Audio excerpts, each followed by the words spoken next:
출애굽기 16장 1절로 12절 말씀을 함께 읽겠습니다. 이스라엘 자손의 온 회중이 엘림에서 떠나 엘림과 시내산 사이에 있는 신광야에 이르니 애굽에서 나온 후 둘째 달 15일이라.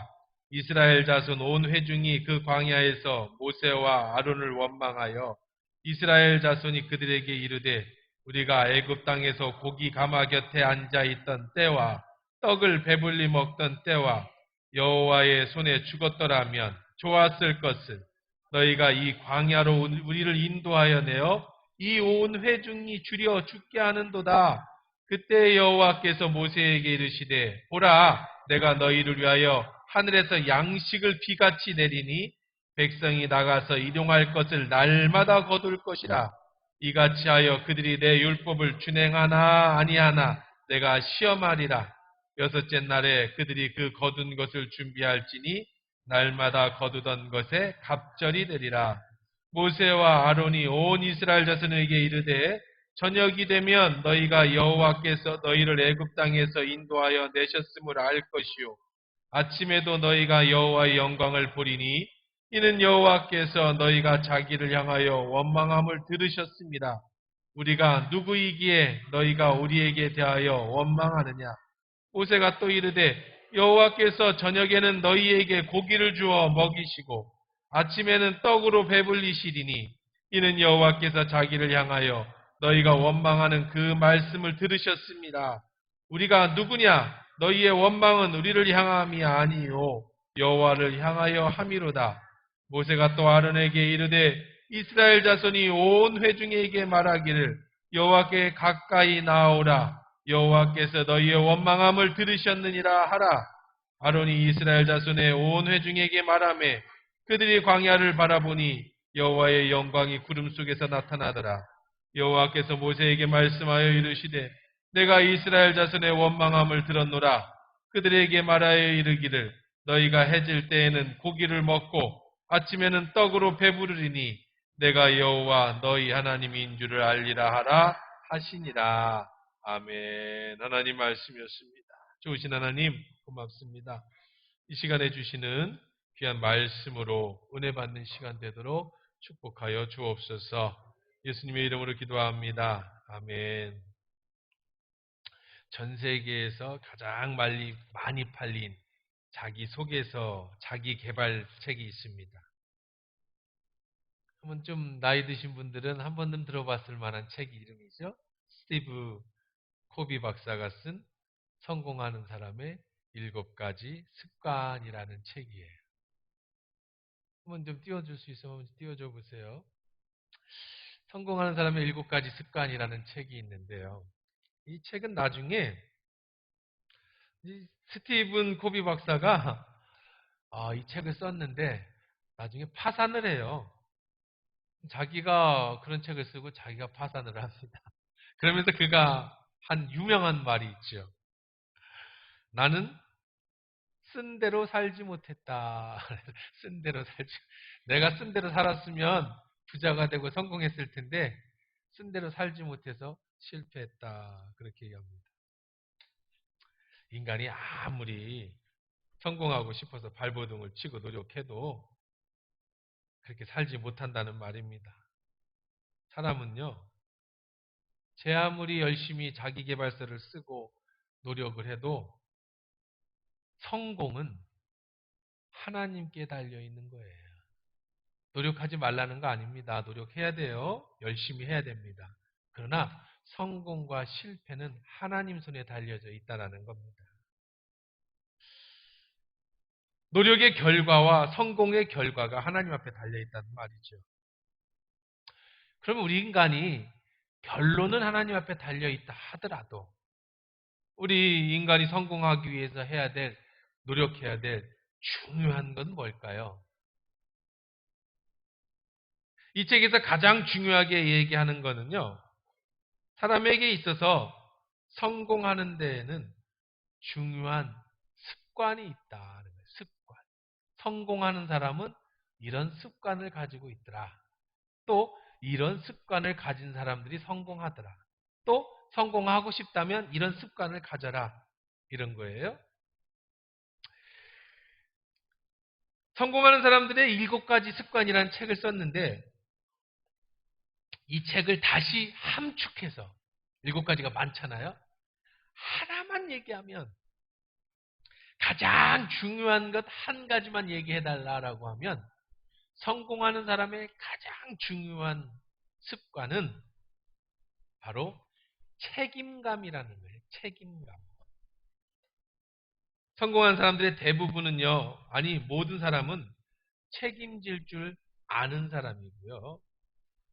실패한 사람들의 대부분은요, 책임질 줄 모르는 사람입니다. 책임감이 성공과 실패의 원인이 된다는 거예요. 이 책이니까 이제 내려도 돼요.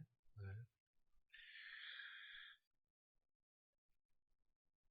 문제 앞에서 책임을 질 줄 아는 사람은 성공하는 습관을 들인 사람이고, 문제 앞에서 남 탓하는 사람, 이런 사람은 실패할 확률이 높은 사람이라는 거예요. 가정에서도 좋은 남편은 어떤 사람인가? 한마디로 책임감이 있는 사람이에요. 가끔 우리 청년들에게 묻습니다. 어떤 사람하고 결혼하고 싶은가? 그러면 1순위가 여러분들 다 그렇게 생각하시겠지만 신앙인이에요. 그죠? 신앙. 신앙 좋은 사람하고 결혼하고 싶습니다. 그래. 그 다음에 어떤 남자가 이상형이냐? 그 다음에 이제 사람마다 달라요. 키 큰 남자, 능력 있는 남자, 재력, 학력, 나를 이해해주는 사람. 여러분들 다 다를 거예요. 그쵸? 신앙 다음에는. 그런데요, 그건 다 두 번째, 세 번째, 네 번째입니다. 세 번째, 네 번째고. 여러분에게 딸이 있다면, 혹은 여러분 결혼할 사람이라고 한다면, 남자고 여자고, 신앙심 다음으로 봐야 될 것은 책임감이에요. 책임질 줄 아는 사람과 결혼을 해야 돼. 능력은 많은데, 재력은 많은데, 책임질 줄 모른다. 가정이 오래가지 못합니다. 아주 다정다감하고 부드럽고 사랑이 넘치는데 책임질 줄 모른다. 근데 문제는 그 부드럽고 다정다감하고 사랑이 넘치는 게 나한테만 해야 되는데 딴 여자한테도 그런단 말이에요. 이러면 이제 가정이 문제가 생기는 거죠. 그러니까요, 부드러운 것도 능력 있는 것도 돈 잘 버는 것도 키 큰 것도 다 세 번째, 네 번째고 신앙 다음으로 중요한 거는 책임감이에요. 책임감. 그러면 이제 여러분의 남편이 혹은 여러분의 아내가 책임 있는 사람인지 안 되냐? 한번 실험해 보세요. 어떤 남편이 싸움만 하면 소리를 지르고 화를 자꾸 내니까 결혼 초에는 그러려니 하겠는데 이게 조금 살다 보니까 도저히 못 살겠어요. 시간이 지나니까 더 강도가 세집니다. 그래서 부인이 이렇게 얘기합니다. 여보, 당신은 왜 이렇게 성격이 못 돼가? 점점 더 나빠지네. 그랬더니 그 남편이 하는 말이 나는 원래 안 그랬는데 너 만나서 이렇게 됐다. 너 만나서 이렇게 됐다. 부인 만나서 성격이 이렇게 됐다. 식탁에 물을 먹다가 아이나 다른 사람이 물을 쏟으면 칠칠치 못하게 물을 쏟냐고 막 이렇게 화를 내고 자기가 또 물을 쏟으면 뭐라고 그래요?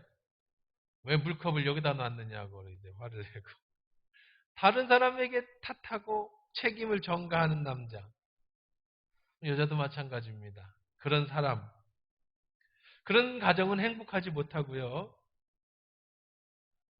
그런 회사는 행복한 회사가 될 수도 없고 그런 교회, 그런 사회에 절대로 성공이나 행복은 있을 수 없습니다. 여러분들 스스로 한번 돌이켜보세요. 여러분이 어떤 문제가 생기면 어떤 핑계거리를 자꾸 대거나 어떤 분은요 즉각적으로 문제가 나오면 바로 핑계를 대는 사람이 있어요. 별의별 거 다 핑계대요. 어떤 사람은 전 이런 사람도 봤는데 하나님 핑계 대는 사람도 봤어. 하나님 핑계. 하나님이 나를 복을 안 줘가지고. 사탄 핑계 대는 사람도 있어요. 사탄이 날 유혹해서 이렇게 넘어졌대. 참 살다 살다가 사탄이 하는 일이 그 남 유혹하는 일이에요.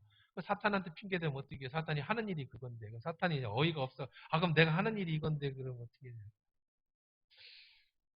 그래서 부부싸움 할 때도요. 절대로 여러분 하지 말아야 될 이야기가 있는데 그 중에 하나가 바로 당신 때문에 그래. 너 때문에 그래. 이렇게 이런 얘기는 하지 말아야 돼. 때문에라는 말. 당신 때문에. 뭐 이게 당신 때문에 행복해요. 당신 때문에 살만해요. 당신 때문에 즐거워요. 뭐 이거는 뭐 얼마나 좋지요. 근데 당신 때문에 못 살겠다. 여러분도 그 가정을 행복하게 이제 5월달 되면 이제 가정의 달이 시작됩니다만은 여러분 가정을 행복하게 이끌고 싶으시면요 행복한 가정을 만들어가는 거거든요. 그러면 여러분들 마음에 이제 젊었을 때 일찍 더 젊었을 때부터 준비하면 좋습니다만은 행복한 가정을 만들려면 당신 때문에 문제가 됐다라는 말을 여러분 입에서 내지 말고 그런 생각도 하지 말고 그냥 내 마음에 당신 덕분에 라고 하는 것들을 자꾸 생각하고 사셔야 돼요.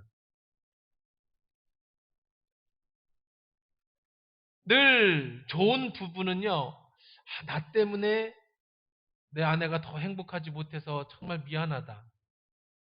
나 때문에 내 남편을 더 기쁘게 해주지 못해서 미안하다. 늘 나 때문에 더 행복해야 되는데 내가 못해서 참 미안하다. 이런 마음을 가진 가정은 참 행복한 거고요. 그냥 결혼 초부터 지금까지 늘 당신 때문에 내가 못 살겠어. 뭐 옛날에는 안 그랬는데 왜 점점 이렇게 되면 이 가정은 행복해질 수가 없어요. 그러니까 그건 만드는 거예요, 서로. 여러분들 스스로가 성공하고 싶으면 이 성공하는 7가지 습관이라는 책에서도 얘기했듯이 성공하고 싶으면은요, 책임감을 기르세요. 모든 것을 나에게. 그렇다고 여러분 자존감을 낮추라는 얘기가 아닙니다. 막 자기가 우울감에 빠지라는 얘기가 아니에요. 내가 나를 통해서 상대를 행복하게 해주려고 하는 습관을 기르라는 거예요. 문제가 생기면 나로부터 해결책을 찾으라는 거예요. 그래야 성공할 수 있다는 겁니다. 사회에서도 마찬가지고요. 교회에서도 마찬가지입니다. 진정한 리더는 책임질 줄 아는 리더예요. 리더의 자격은 책임감입니다. 장로를 선출하는데요. 많은 교회들이 믿음 좋고 신앙 좋은 분을 장로로 선택을 하려고 합니다. 그런 교회들 참 어려움을 겪는 교회 너무 많아요. 저는 우리 교회 장로님을 선택할 때 믿음보다도 신앙보다 더 중요하게 보는 것이 있었어요. 그건 책임감이에요. 책임감. 책임감이 믿음보다 신앙보다 더 중요합니다. 왜 그러냐면 믿음 있는 사람이 일을 이렇게 저질러 놓고요. 문제 생기면 도망가 버려요. 그럼 누가 그거 다 책임져야 돼? 남은 사람들이 책임지는 거예요. 책임감이 있어요. 그리고 나서 믿음이에요. 믿음이 있고 책임감이 있으면 안 돼요. 책임감 있고 믿음이 있어야 돼요. 교회가 마찬가지고요. 사회도 마찬가지예요. 여러분 직장 생활을 할 때 내가 실수를 해도 앞에서 다 막아줄 수 있는 상사가 있을 때 그 상사에게 권위가 세워지는 거고 그 안에서 기쁨과 자유롭게 사회생활을 할 수 있는 거죠. 내가 바로 잘못한 것이 직접 내게 다 쏟아진다. 그러면 그 일은 진짜 힘든 일이 되는 겁니다. 권위라는 것은 책임질 때 나오는 거예요. 회사에 가면 사장님이 권위가 있죠? 돈의 권위가 있습니다. 왜 권위가 있느냐? 회사에 가면 50대 이사도 20대 회장님이나 사장님 앞에 고개를 숙여야 되고요. 그리고 다 돈의 권위예요. 아유, 난 기분 나빠. 젊은 게 사장이라고. 그럼 아주 간단해요. 뭐 하면 돼요? 그냥 나오면 돼요. 사직서 쓰고. 그러면은 뭐 아들뻘도 안 되는 게 하면 되죠. 근데 회사에서는 그렇게 하면 안 돼요. 그 있는 동안에는. 왜 그렇습니까? 돈의 권위, 돈의 권세예요. 근데 그게 돈의 권세가 아니에요, 사실은. 보세요. 모든 권위는요, 책임감에서 나온다는 겁니다. 자, 여러분이 기업을 하고 있는데 데모를 합니다. 돈을 더 달라. 왜 회사가 돈을 많이 벌었는데 우리한테 조금 주냐? 파업하고. 그래서 우리나라에서는 노동법이라는 게 있어요. 그렇죠? 시간당 얼마를 줘라. 얼마만큼의 휴식 시간을 보장해 줘라. 그리고 다 법이 있습니다. 그러나 그 법을 다 지켰으면 더 주고 안 주고는 누구 책임이에요? 사장님 마음이에요. 그걸 더 달라고 할 수가 없어요. 법적 한에서. 왜 그러냐는지 아세요? 이유는요. 그 회사가 망했을 때 노동자들은 뭐 하면 돼요? 나 지금까지 일한 거 내놔라. 그리고 퇴직금 내놔라. 회사가 망해도 노동청에 고소하고 퇴직금 내놔라. 그렇게 사장을 고소해서 집어넣을 수 있어요. 그러나 사장은 회사가 망하면 어떻게 돼야 돼요? 자기 집, 자기 재산, 심지어는 자기 가족에 있는 모든 걸 다 갖다 넣고도 안 되면 감옥에 가야 돼요. 사기꾼 말고요. 그게 책임감이라는 거예요. 평상시에는 아무 문제가 없을 때는 사장의 권세가 있지만 문제가 생겼을 때는 그 사장은 그 회사를 책임져야 되는. 노동자는 평상시에는 아무리 열심히 일해도 사장이 많이 안 주면 못 받아서 기분 나쁘지만 그 회사가 망했을 때는 관두고 다른 데 가는 책임이 없는 거예요. 이게 책임감이라는 겁니다. 이게 책임감이 권세를 주는 거예요. 교회도 마찬가지입니다. 모든 교회, 목사님 왜 이렇게 목사님이 이렇게 권위가 있고 교회 모든 작은 것도 다 목사가 책임지게 돼 있어요. 장로님들이 책임지게 돼 있는 거예요. 그게 교회도 마찬가지죠. 교회 직분자를 뽑을 때도 책임감 있는 사람을 뽑아야 되는 이유가 바로 그겁니다. 그러니까 결국은 성공한다라는 CEO, 성공하는 사람은요, 성공하고 싶으신 분은요, 책임감 있는 사람만 돼야 돼. 책임감 없이 성공하는 사람은 이 세상에 아무도 없다는 거예요. 가정에서 남편이 아내고 남편이 요즘은 뭐 남자 여자의 뭐 이런 일들이 많이 없어졌습니다만은 열심히 일하는 이유가 뭐예요? 책임감 때문 아닙니까? 내 자식 잘 키우겠다는 책임감. 내 아내 행복하게 해주겠다는 책임감. 그 책임감 때문에 힘들어도 일하는 거 아니에요? 힘들어도 회사에 나가서 고개 숙이는 이유가 뭐예요? 내가 책임감. 가정에서도 가장이 책임감.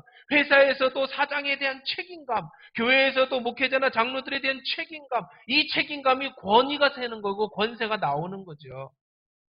책임감 없으면 그저 뭐 하면 되냐면요.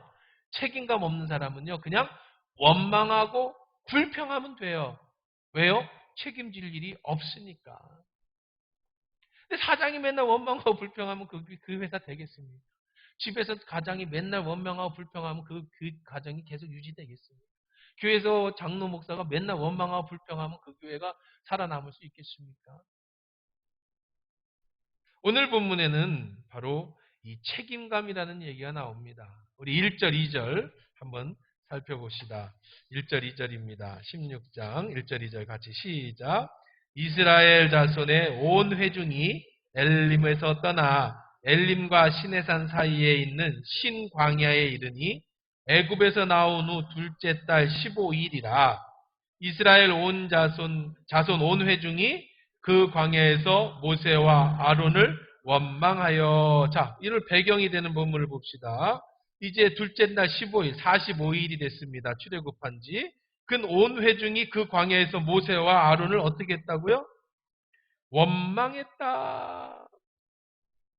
원망한 이유는 뭐냐면요. 3절에 이스라엘 자손이 그들에게 이르되 우리가 애굽 땅에서 고기 가마 곁에 앉아 있었던 때와 떡을 배불리 먹었던 때에 여호와의 손에 죽었더라면 좋았을 것을 너희가 이 광야로 우리를 인도하여 내어 이 온 회중이 줄여 죽게 하는도다. 자, 정확한 원인이 뭐예요? 이유가 뭐예요? 왜 모세와 아론을 원망했어요? 먹을 게 없다고요. 45일 전 애굽에서 떠날 때 이들이 도시락을 싸갖고 왔어요. 피난 나올 때, 일사후퇴 피난 나올 때 머리에다가 다 이고 소 몰고 오듯이 이 사람들이 애굽에서 나올 때 밀가루, 떡, 무교병, 이런 별거 다 이고 왔어요. 그리고 며칠이 지났더라? 45일이 지났으니 이제 다 떨어졌어요. 이제 먹을 게 없어요. 그러면서 이렇게 얘기합니다. 3절에 보니까 우리가 애굽 땅에 있을 때 가마 곁에 앉았었던 때, 고기 가마 곁에 앉았었대요. 이들이 누군데? 종들이 무슨 고기 가마 곁에 앉아 있어? 지금 원망하고 불평하는 거예요. 책임감이 없으니까. 원망하고 불평하는 사람들의 특징은 뭐냐면요, 일을 이만큼하게 얘기해요. 그냥 부부싸움 할 때 당신이 나한테 해준 게 뭐 있어? 막 그러죠. 이 30년 40년 살면서 해준 게 없어 하나도? 원망이 이만큼. 너 만나서 내 인생이 끝났어. 뭐 끝났어요. 어떻게 살았어 지금까지. 그러니까 이 원망 불평 많은 사람들의 특징은요, 이 자기의 지금 처해 있는 형편과 상황을 크게 부풀리는 특징이 있어요. 이게 실패하는 사람들의 공통적인 특징입니다. 언제 니들이 그 고기 가마 곁에 앉아서 고기를 거먹고 있었어, 종들이. 또 뭐라고 그래요? 이 곁에 있던 때와 떡을 배불리 먹던 때에. 언제 종들이 떡을 배불리 먹었어요? 그런 사람도 있었을지는 모르지, 종이니까. 그러나 그 퍼센트지를 몇 퍼센트. 그러면서 더한 거. 자, 이 또 원망과 불평하는 사람들의 극 마지막은 뭐예요? 죽겠다는 거죠. 뭐라 그래요? 여호와의 손에 죽었더라면. 은근히 누구를 디스해 지금? 하나님을 디스해. 하나님이 죽이셨다면 누구에게? 모세와 아론을 원망하는 것 같은데 사실은 이렇게 말 속에 들어보니까 누구까지 들어가 있어? 하나님. 그때 하나님이 우리를 죽였더라면 이 꼴 안 보는 거 아니야, 그거잖아요. 또 이 광야로 우리를 인도해내어 이 온 회중이 줄여 죽게 하는도다. 배고파 죽겠다는 거예요. 야, 모세야, 아론아, 네가 나 배고파 죽이려고 여기 데리고 왔구나. 한마디로 배고파 죽겠대요. 바로 전에 45일 전입니다. 여기까지 재앙을 눈으로 봤어요. 바로 며칠 전입니다. 홍해가 갈라지는 것도 봤어요. 마라의 쓴물이 단물로 바뀌는 기적도 경험했어요. 매일매일이 은혜였습니다. 지금까지 인도하신 하나님 얼마나 위대한 분이었습니까? 얼마나 우리가 신뢰한 분이었습니까? 그런데 지금 도시락이 떨어지니까, 먹고 나올 거 싸온 거 다 떨어지나니까 다 잊어버렸어요. 불과 며칠 전 거 다 잊어버렸어요. 잊어버리니까 뭐가 나와요? 원망이 나오고, 잃어보니까 뭐가 나와요? 의심이 생기는 겁니다.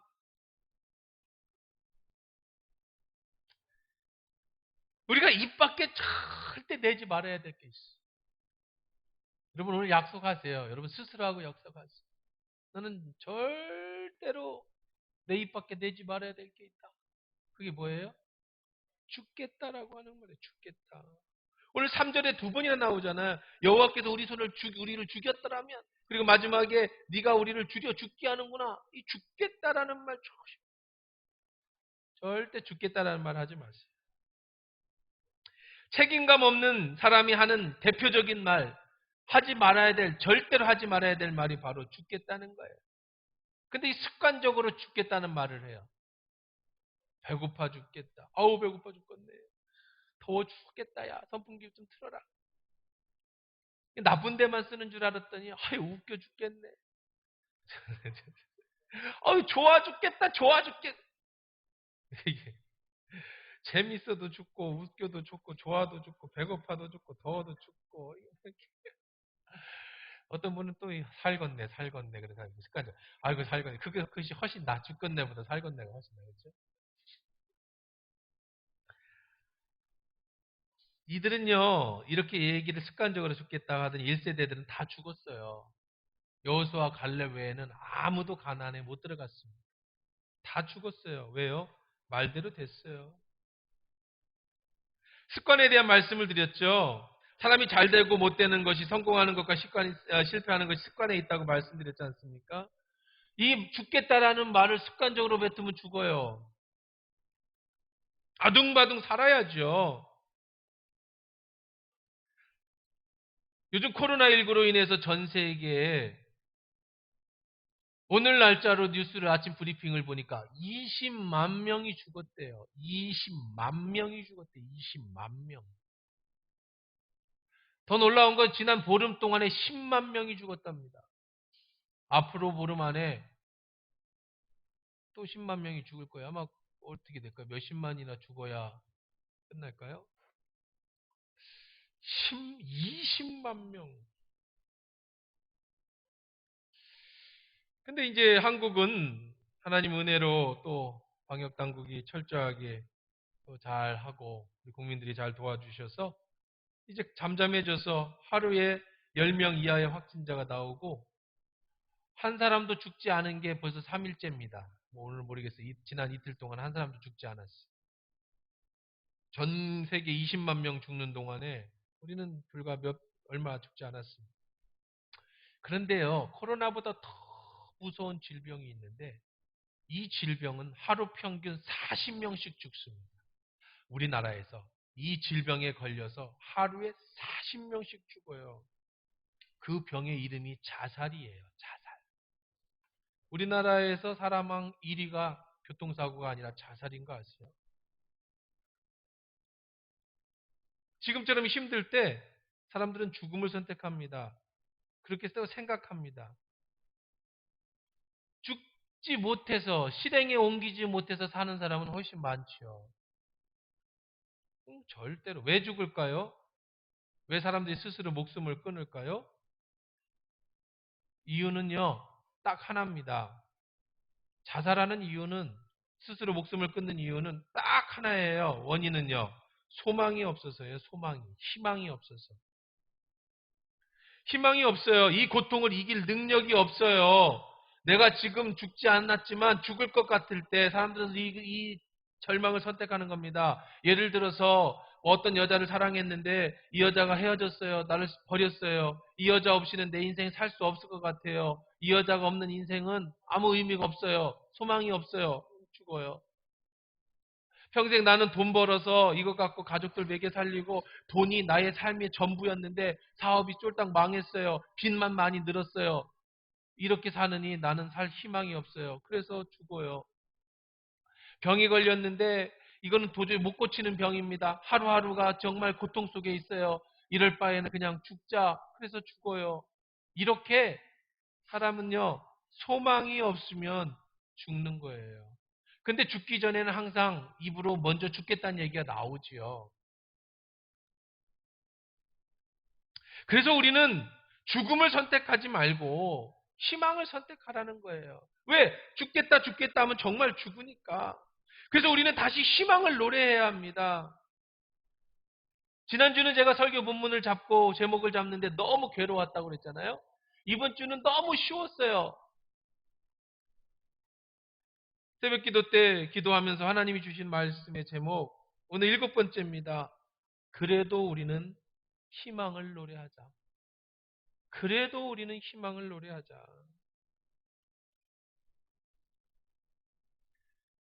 말에는 능력이 있습니다. 하나님이 이 말씀으로 세상을 창조하셨잖아요.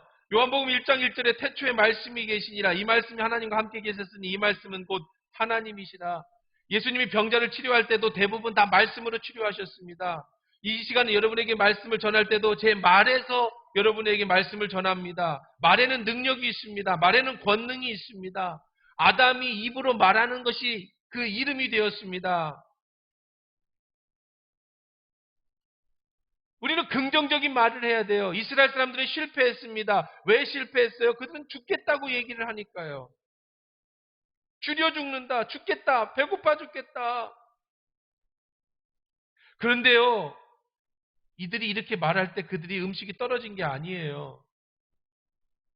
내용을 읽어보면 오늘 긴 내용이라 내용을 읽어보면 그거예요. 자, 지금 홍해를 건넜어요. 지금 밀가루가 떨어져서 얼마 남지 않았어요. 빵을 구워 먹을 수가 없어요. 그런데 그것 갖고 원망하는 게 아니에요.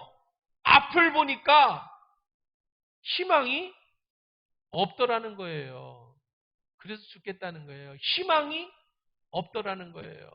무슨 희망이 없어요? 언제 밀농사 져요? 광야에서. 60만 명이에요. 언제 포도농사 져요? 그러면 이거 다 떨어지면 일주일 후에 우리 어떻게 될 거예요? 그럼 결단해야 되잖아요. 어떻게 하든지. 살려면 돌아가든지.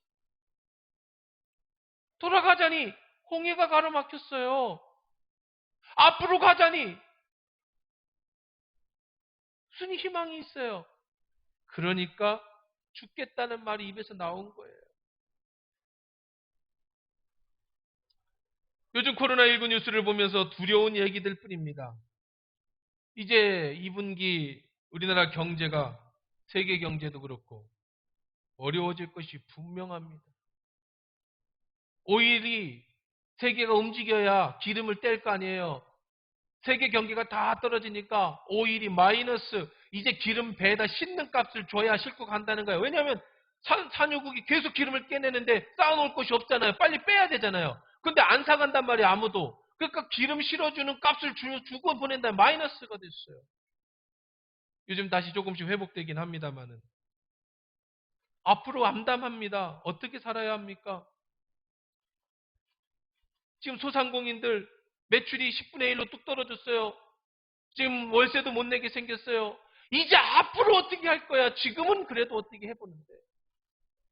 그래서 우리 입에서는 죽겠다는 말이 나오기 시작하는 거예요. 그래서 우리 입에는 원망이 나오기 시작하는 겁니다. 경제적인 이유, 건강의 이유, 영적인 이유, 무엇이든 앞을 내다보니 희망이 없어요. 소망이 없어요. 희망이 없고 소망이 없으면 우리 입에서는 저절로 나오는 게 불평과 원망이고 그 끝은 죽겠다는 거죠. 불평하는 습관을 가진 사람들, 부정적인 생각 가진 사람들 이야기 보면 자신의 처지를 너무 과장하는 거예요.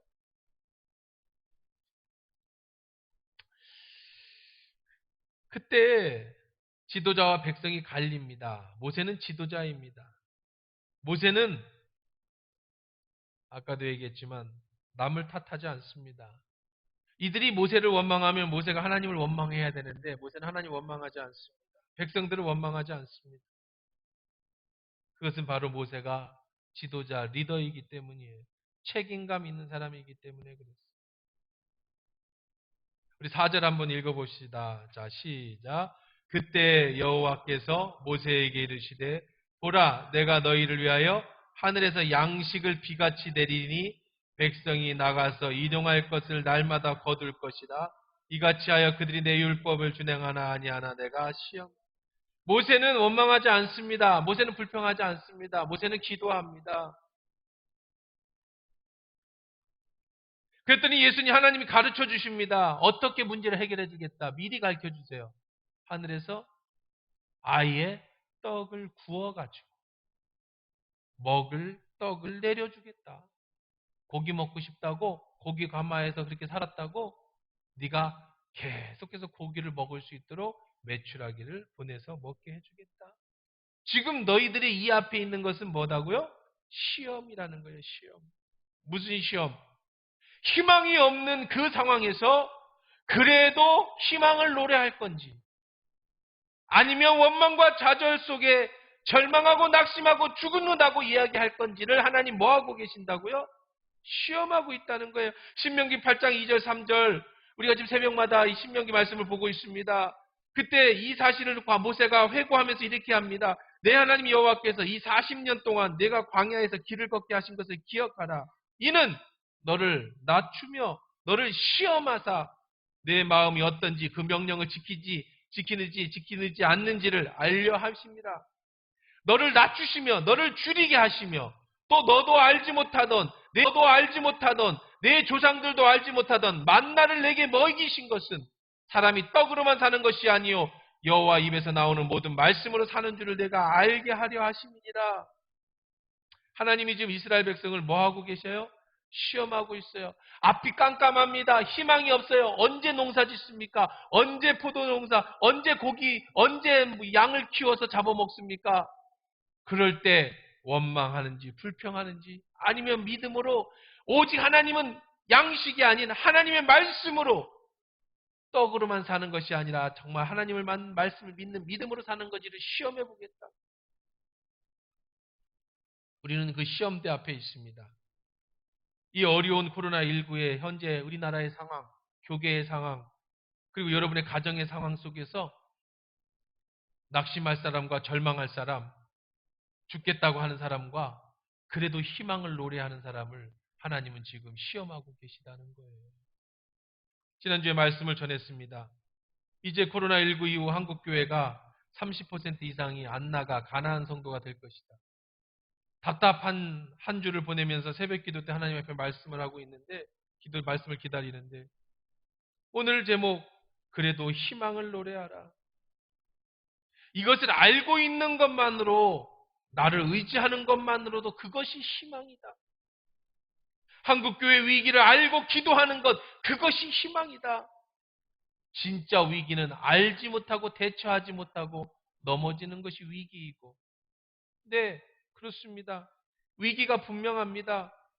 한국교회 정말 큰 위기를 맞을 겁니다. 그러나 그것으로 끝나는 게 아니라 그 너머를 봐야 됩니다. 이제 우리는 그것으로 낙심할 것이 아니라 희망을 노래해야 돼요. 이 위기 가운데서 하나님은 어떻게 역사하실지를 기대해야 합니다. 지금 이 상황은 알곡과 쭉정이를 부르는 작업이에요. 그런데 쭉정이가 떨어져 나갔다라고 염려하고 걱정할 것이 아니라 남은 알곡을 통해서 하나님의 교회를 어떻게 세우실 것인지에 대한 기대와 소망의 희망을 가지라는 거예요. 그렇습니다. 우리는 낙심하고 절망하고 있을 것이 아니라 그래도 우리는 희망을 노래해야 된다는 거예요. 습관이 성공을 기른다고 말씀드렸죠. 말에 부정적인 사람은 절대 성공할 수도 없고 리더가 될 수도 없고 돼서도 안 됩니다. 뒤로 빼는 사람, 문제 앞에서 뒤로 빠지는 사람은 리더가 돼서도 안 되고 될 수도 없습니다. 오늘 본문에서 이스라엘 백성들은 그저 원망합니다. 그저 불평합니다. 그저 그들은 죽겠다고 합니다. 그들은 아론과 모세를 원망합니다. 심지어는 하나님을 원망합니다. 그러니 그들은 실패하는 거예요. 그래서 그들은 그렇게 광야에서 죽는 겁니다. 그러나 모세는 그러지 않았습니다. 모세는 기도했습니다.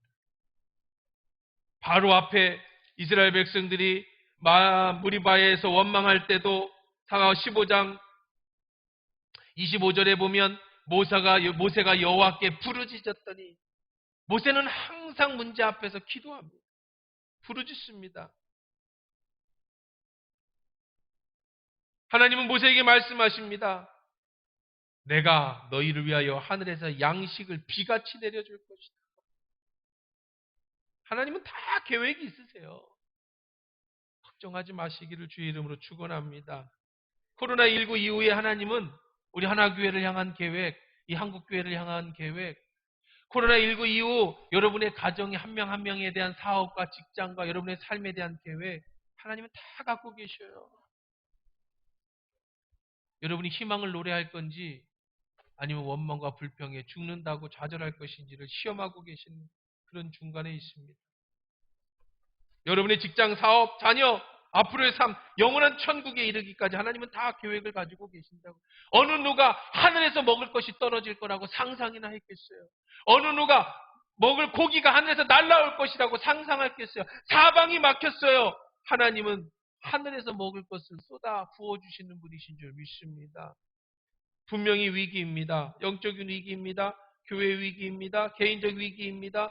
하지만 하나님은 그냥 더 내버려 두시는 것이 아니라 새로운 계획을 우리에게 주실 것이고 낙심하고 절망할 것이 아니라 우리가 희망의 노래를 부른다면 하나님은 더한 놀라운 은혜의 축복으로 우리에게 함께해 주실 것이지요.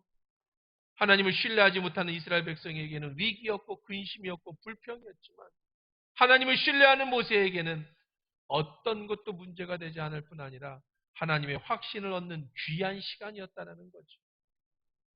문제 앞에서 여러분 어떻습니까? 모세처럼 담대하게 하나님이 해결해 주실 것이라고 믿고 기도하십니까? 하나님이 먹고 사는 문제를 나를 어렵지 않게 해주실 거라는 확신 속에 사십니까? 아니면 이스라엘 백성처럼 죽겠다고 탄식하십니까? 이스라엘 백성이 아무리 원망하고 불평해도요, 하나님은 전혀 요동하지 않으십니다. 그냥 그들의 입만 아플 뿐이에요. 우리가 이 어려움 속에서도 원망하지 않고 불평하지 않고 희망을 노래해야 될 이유, 바로 하나님이 다 듣고 계시기 때문에. 여러분의 원망의 소리도 다 듣고 계십니다. 사람을 향해 불평하는 것 같지만, 불만을 토로하는 것 같지만 그것은 하나님을 향한 불만이고 불평이 되는 거예요.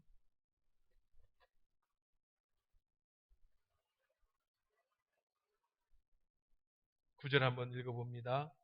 모세가 또 아론에게 이르되 이스라엘 자손의 온 회중에게 말하기를 여호와께 가까이 나오라.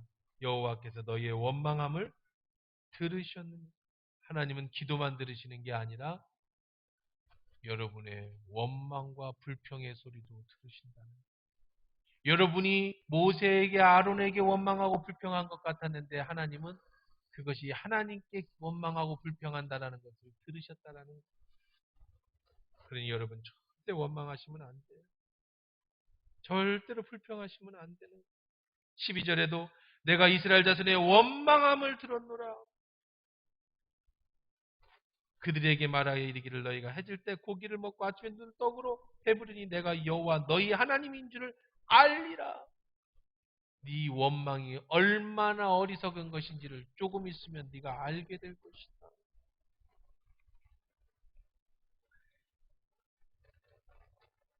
어떻게 해결해 주실지 하나님은 하나님의 방법대로 해결해 주신다는 거예요. 오늘 말씀을 한 가지만 가슴속 깊이 간직하고 평생을 살아갔으면 좋겠습니다.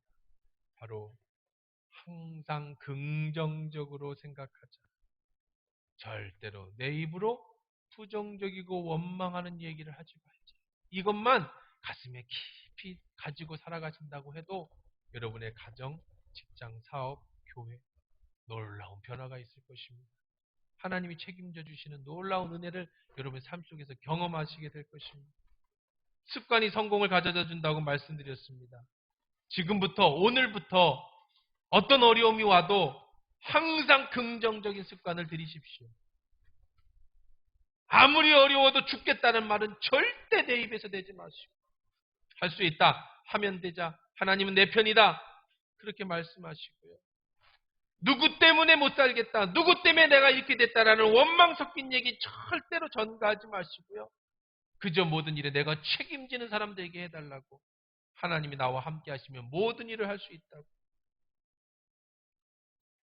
그런 믿음의 고백으로 여러분의 삶을 아름답게 세워가시기를 주의 이름으로 축원합니다. 그래도 우리는 희망을 노래해야 합니다. 우리 같이 일어나서 기도합시다.